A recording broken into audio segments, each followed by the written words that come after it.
beranggotakan saya Aulia Korgi, Saya Banat Yasnaini, saya Antika Priska Putri, Saya Yudhya Marianto, saya Alia Riana. saya Dewi Syafrika. akan membahas tentang ideologi Indonesia yang akan dibacakan oleh Alia Riana. Ideologi Indonesia. Ideologi Pancasila adalah suatu pandangan hidup atau sistem nilai dasar yang menjadi landasan bagi negara dan seluruh bangsa Indonesia. Arti ideologi bagi negara dapat disebut juga sebagai sistem nilai yang terdiri atas nilai-nilai dasar yang menjadi cita-cita dan nilai instrumental yang berfungsi sebagai model atau cara mewujudkan cita-cita tersebut. Macam-macam ideologi yang ada di dunia: kapitalisme, liberalisme, komunisme, sosialisme, nasionalisme, dan fasisme. Pancasila dijadikan ideologi sebagai pedoman oleh masyarakat Indonesia dalam menjalankan kehidupannya. Peran ideologi sebagai pemersatu bangsa serta memberi arah, tujuan, dan cara mencapai kehidupan bangsa yang dicita-citakan. Setiap ideologi idealnya harus mampu memajukan tiga masyarakat, tidak diciptakan oleh negara. Ideologi tertutup diberi oleh negara asal dari cita-cita sebuah kelompok sehingga tidak payah dan tidak mengatur keseimbangan.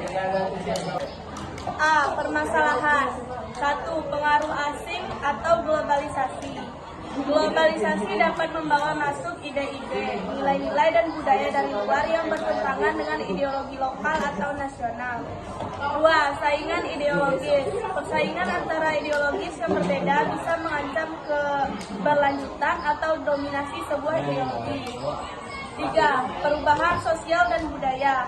Perubahan dalam budaya dan struktur sosial suatu masyarakat dapat meruntuhkan nilai-nilai yang mendukung ideologi tertentu. 4. Konflik agama atau etnis. Konflik berbasis agama atau etnis dapat mengancam stabilitas ideologi. 5. Teknologi dan media sosial. Teknologi dan media sosial dapat memungkinkan penyebaran cepat ide-ide baru yang bisa saja bertentangan dengan ideologi yang ada. 6. Revolusi atau pergolakan sosial. Pergolakan sosial atau revolusi dapat mengubah tatanan politik dan sosial secara dramatis. 7. Ekonomi dan kesenjangan sosial. Ketidakpuasan akibat kesenjangan sosial atau ekonomi dapat membuka pintu bagi ideologi-ideologi yang menawarkan solusi alternatif. 8. Radikalisasi dan ekstremisme. Gerakan radikal atau ekstrem bisa muncul dan mengancam ideologi yang lebih modern. Ketidakpuasan politik. Ketidakpuasan terhadap pemerintah atau sistem politik dapat mendorong masyarakat untuk mencari ideologi yang berbeda sebagai solusi untuk masalah yang dihadapi. B.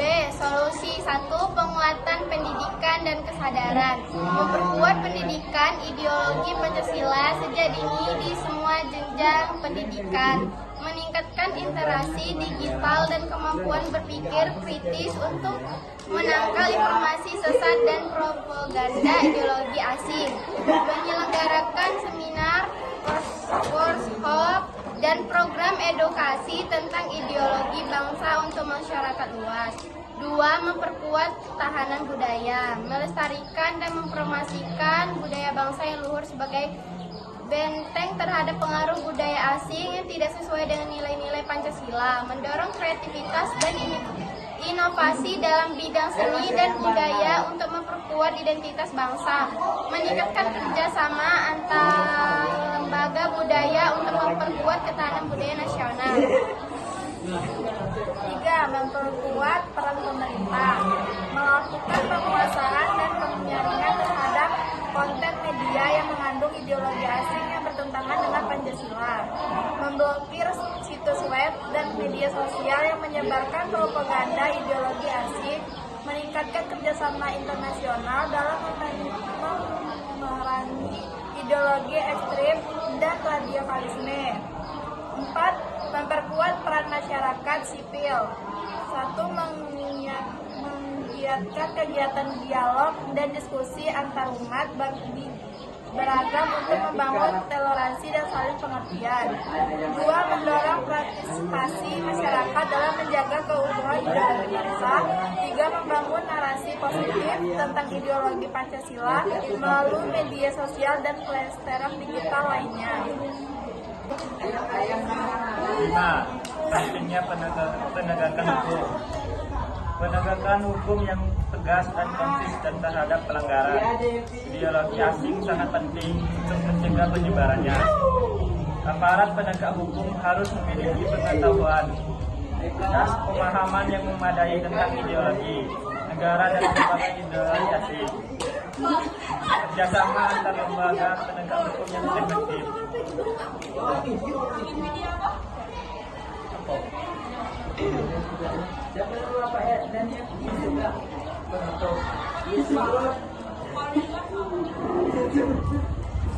Menangkal pengaruh ideologi asing pada era globalisasi membutuhkan upaya bersama dari semua pihak, termasuk pemerintah, masyarakat sipil, dan individu. Penguatan budaya, penegakan hukum, dan kerjasama. Diharapkan Indonesia dapat menjaga keutuhan ideologi Pancasila di tengah arus globalisasi. Video catatan. Solusi yang didapatkan di atas dan perlu disesuaikan dengan situasi dan kondisi yang spesifik. Pentingnya untuk